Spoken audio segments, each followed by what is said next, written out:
안녕하세요, 하비쿠키입니다.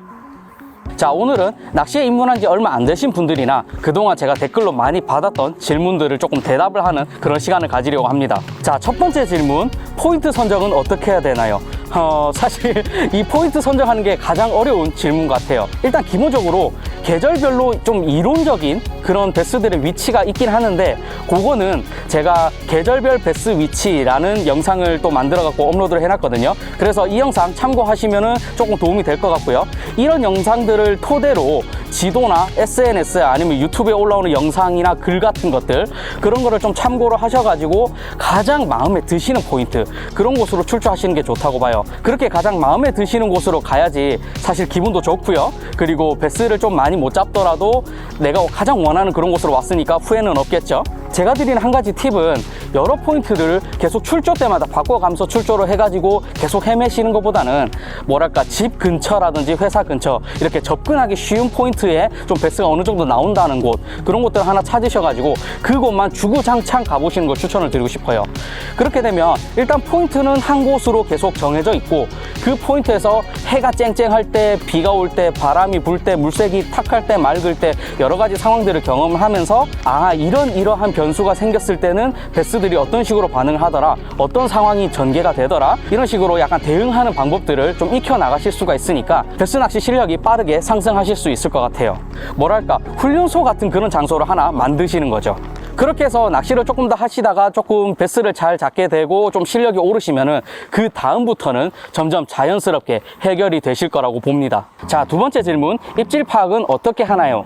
요거는 베스를 아직 한 마리도 못 잡아보신 분들이나 아니면 한두 마리 정도 어떻게 약간 우연찮게 잡아보신 분들이 가장 많이 하시는 그런 질문인데, 베스 낚시, 그러니까 우리가 루어로 하는 루어 낚시는 뭔가 베스의 입질, 그러니까 물고기의 입질을 눈으로 파악할 수 있는 그런 찌를 사용하지가 않죠. 물론 마커 채비라고 마커를 달아가지고 확인할 수 있는 채비도 있긴 하지만은 기본적으로 찌를 사용하지 않기 때문에 낚싯줄이 움직이는 그런 떨림이라든지 아니면 이 초리대가 톡톡 쳐지는 이런 모습들, 아니면 이렇게 낚싯줄을 타고 낚싯대를 타고 손으로 전해지는 이런 진동들, 이런 것들로 파악을 해야 됩니다. 그래서 베스를 아직 못 잡아보신 분들이나 아니면 입질 파악이 정말 어렵다, 나는 정말 못하겠다, 이러신 분들에게는 제가 하드베이트를 굉장히 추천을 드리는데요.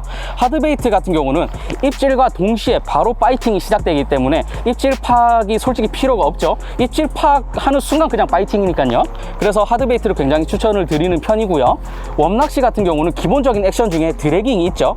이런 식으로 드래깅이나 뭔가 액션을 주고 나서 이렇게 스테이를 하는 구간, 이렇게 가만히 있는 구간에서 낚싯줄이 약간 채비가 끌려오지 않을 정도의 힘으로만 최대한 팽팽하게 이렇게 유지하고 기다려 보세요. 이렇게 유지한 상태로 낚싯줄이랑 초리대 끝을 눈으로 계속 보고 계시면은 물고기가 입질을 하면은 그게 굉장히 선명하게 느껴지실 거예요. 눈으로도 느낄 수가 있고, 그리고 낚싯대로 타고 전해지는 이 진동도 느낄 수가 있고요. 사실 이 생명체, 그러니까 물고기가 이 루어를 건드린다는 이게 굉장히 이질적이고 굉장히 느낌이 좀 뭐랄까, 어떻게 말로 표현하기 힘들 정도로 약간 생명력이 전달이 되거든요. 그래서 진짜 물고기가 건드리는 것이다, 그러면은 진짜 웬만한 상황이 아니면은 입질을 다 느끼실 수 있을 거라고 봐요. 제 동생이 베스 낚시를 처음 접해가지고 베스를 딱 첫 마리, 처음 베스를 딱 잡아봤을 때 그때 상황을 좀 빌려가지고 말씀을 드려보면은 물속에서 사람이 건드리는 것 같았대요. 정말로 진짜 생명체가 내 낚싯대, 내 루어, 채비를 건드린다는 거는 정말 말로 설명하기 힘든, 정말 이 생명력이 전달이 되는 진짜 이 짜릿한 느낌, 이런 걸 느끼실 수가 있기 때문에 사실 베스의 입질을 파악을 못하겠다, 요거는 낚시를 조금만 더 하다 보시면은 경력이 쌓이면서 점점 이 입질 파악한다는 거는 굉장히 쉬운 일이다, 정말 간단한 일이다, 이렇게 느껴지실 수 있을 것 같아요. 물론 겨울철이라든지 베스의 상태가 굉장히 소극적인 상황에서는 좀 입질 파악이 어려운 것도 있죠. 그래서 이런 방법도 사용하긴 합니다. 내 채비를 이렇게 드래깅 할 때 평소에는 이 정도의 힘이 필요해, 이 정도 무게구나, 근데 다음번에 드래깅을 하려고 하니까 왜 이렇게 무겁지? 근데 무거우면서 뭔가 스물스물 움직이는 듯한 약간 출렁출렁 느낌, 그런 느낌이 딱 전달이 되거든요. 그러면은 베스가 물고 있는 것이라고 생각하고 초리대에 내렸다가 훅셋을 까버리시면 됩니다. 방금도 톡 치죠? 저는 가만히 있었는데 이렇게 요러면 입질이 들어온 겁니다. 요러면은 살 들어보고, 자, 스물스물 무게가 느껴지고 있어요. 이러면은 탁 이렇게 채주시면은 뱉어버렸구나. 그리고 약간 주입식 교육 스타일로 조금 몇 가지를 말씀을 드려보자면은, 일단 기본적으로 낚싯줄을 잘 보셔야 됩니다.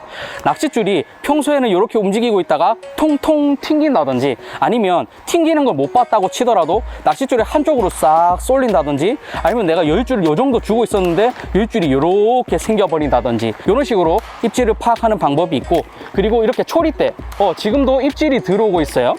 입질이 들어오고 있는데, 이 블루길인가? 진짜 미세하게 통통 이렇게 튕기거든요. 이런 식으로 입질을 파악하는 방법도 있습니다. 블루길이 지금 계속 건드리고 있는데, 괴롭히지 마셈. 보세요. 통 튕기죠 방금. 도도도 튕기죠. 이거는 베스네요.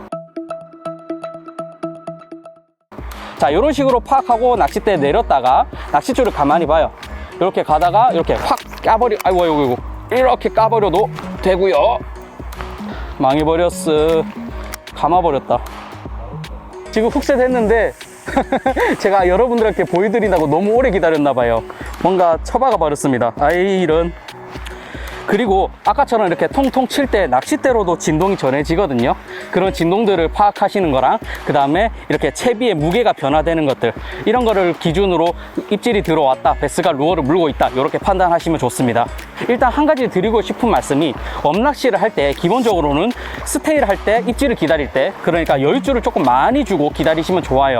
근데 처음에는 여유줄이 많으면 입질을 느끼기가 조금 힘들 수도 있으니까 처음에는 최대한 좀 팽팽하게 하고 있다가 조금 더 노하우가 쌓여가고 조금 경력이 쌓여가면서 여유줄을 조금씩 점점 더 많이 주면서 입질을 파악해 보시면 좋습니다. 자, 그 다음 질문, 카본 줄이 좋나요, 나일론 줄이 좋나요? 요거 굉장히 많이 물어보시거든요.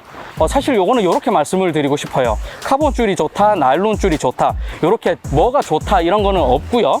자신이 하는 낚시 스타일이나 아니면은 필요한 상황들, 이런 거에 따라서 어쩔 때는 카본 줄이 좋고 어쩔 때는 나일론 줄이 좋다, 이렇게 말씀을 드리고 싶어요. 굳이 한번 나눠 가지고 말씀을 드려보자면은, 웜낚시를 할 때는 카본 줄이 조금 더 유리한 그런 상황이 많고요. 그리고 하드베이트를 사용할 때는 나일론 줄이 유리한 상황이 조금 더 많습니다. 하지만 요즘은 기술들이 굉장히 많이 발달을 해가지고 카본 줄이 갖고 있는 장단점과 나일론 줄이 갖고 있는 장단점, 이런 것들이 서로 굉장히 좀 상반되는 경우가 조금 있는데, 그것들의 경계가 조금씩 희미해져 가고 있다고 그렇게 말씀을 드리고 싶어요. 그래서 뭐 크게 구분을 따지지 않고 사용하셔도 좋고, 그리고 웬만한 낚시에서는 카본 줄을 사용하면은 그냥 무난하게 사용할 수 있다, 그렇게 해가지고 저는 주로 카본 줄을 많이 추천을 드리는 편입니다. 하지만 이건 카본 줄이 좋아서 그런 게 아니고 그냥 여러 가지 상황에 대처하기가 쉬워서 그래요. 자, 그 다음 질문으로, 베이트 장비가 좋나요, 스피닝 장비가 좋나요? 요것도 굉장히 자주 듣는데, 요것도 나일론 줄이 좋나요, 카본 줄이 좋나요? 요거랑 똑같은 답변을 드리고 싶어요.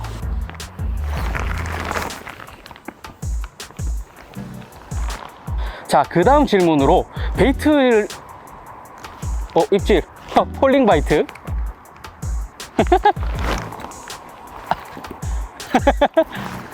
자, 그 다음 질문으로, 베이트 장비 많이 어렵나요? 요거거든요. 사실 크게 어려울 것도 없어요. 저만 하더라도 이 낚시 자체, 베스 낚시 자체를 베이트 장비로 처음 시작을 했거든요. 그런데도 한 30분 정도 헤매고 나니까 조금 익숙해져 가지고 굉장히 쉽게 낚시를 하고 있습니다. 와, 왜 이렇게 힘이 좋지? 고기가 조그마한데 힘이 엄청 세네요. 어이구, 일로 와.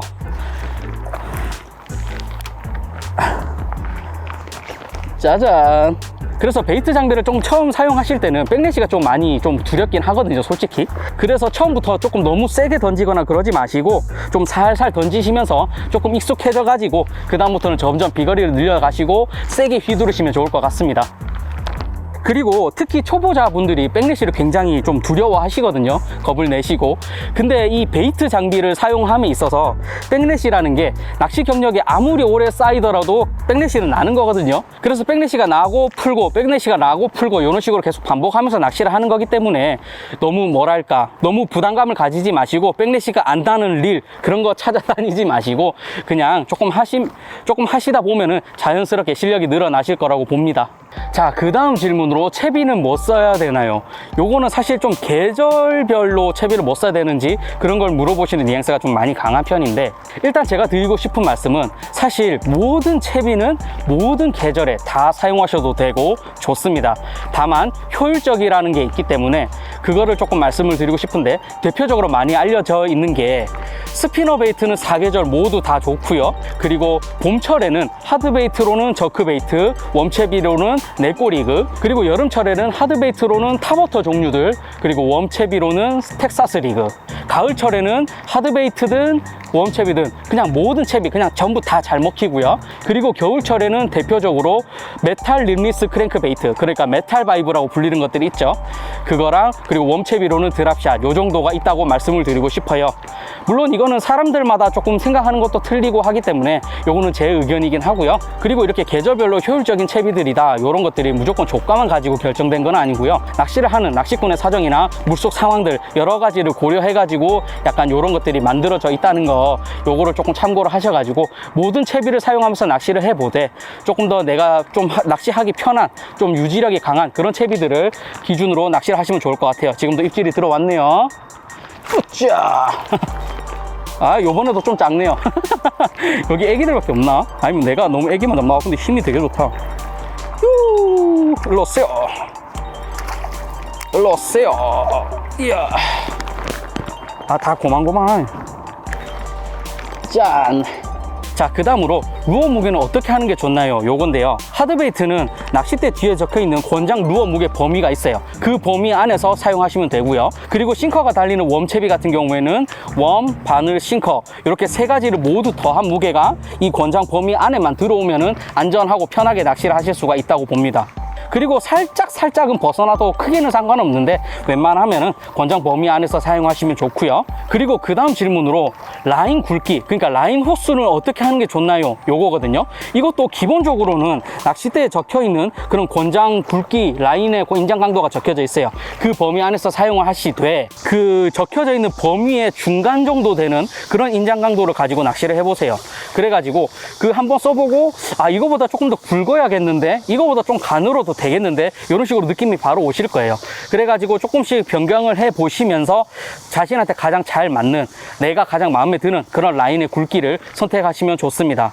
라인이 굵어지면 당연히 라인이 튼튼해지기 때문에 낚시하기에 굉장히 좋아요. 하지만 단점도 있죠. 비거리가 굉장히 잘 안 나온다든지, 아니면 미끌림이 발생했을 때 뜯어내기 굉장히 힘들다든지, 아니면 또 베스가 라인을 볼 확률이 조금 높아진다든지, 이런 것들이 좀 있겠죠.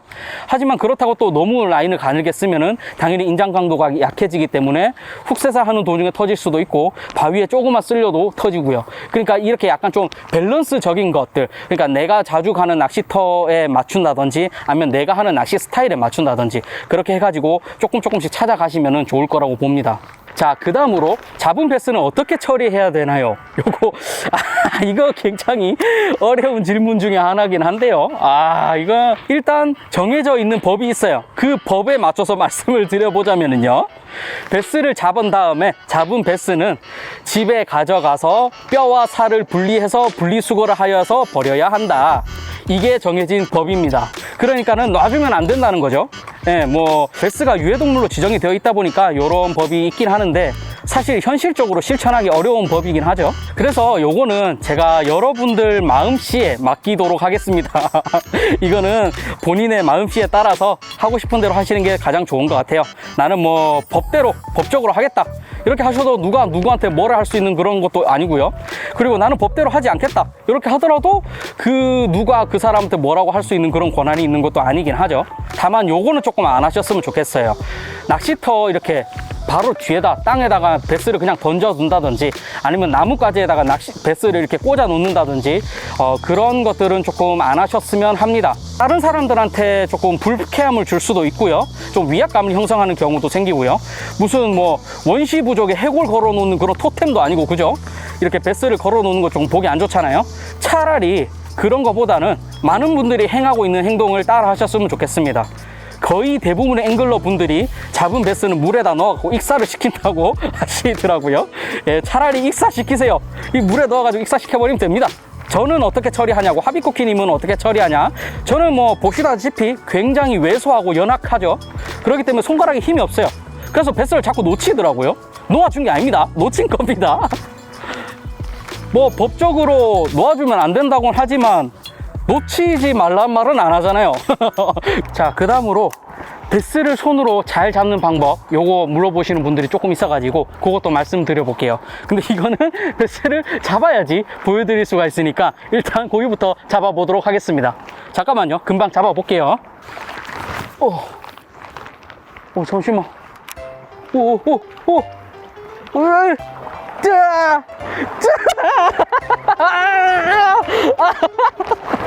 진짜.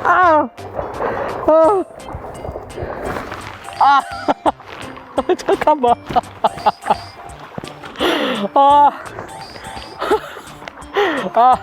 너울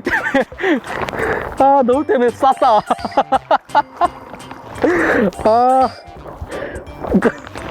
지렸다.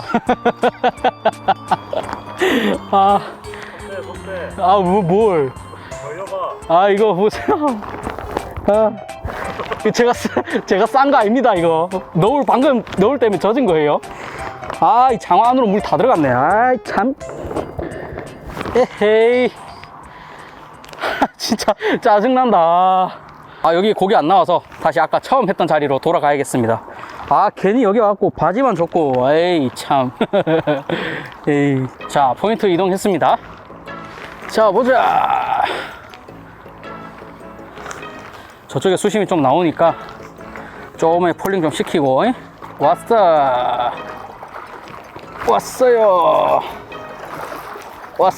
드디어 보여드릴 수 있게 됐습니다. 이야. 우와, 일로 와. 또 힘이 왜 이렇게 세냐. 자, 최대한 빠르게 설명할게요. 지금 시간이 없습니다. 자, 베스 혓바닥 있죠?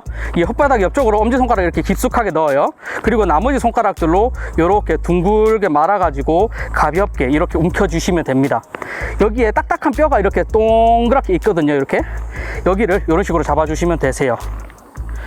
이거는 조금 작아서 이렇게는 하지만은, 자, 그리고 세로로 들 때는 이렇게 상관없지만 가로로 들 때는 이렇게 몸무게를 딱 받쳐줘 가지고 이쪽 부분에 무리가 가지 않도록 이런 식으로 가볍게 이렇게 받쳐주는 것도 좋습니다.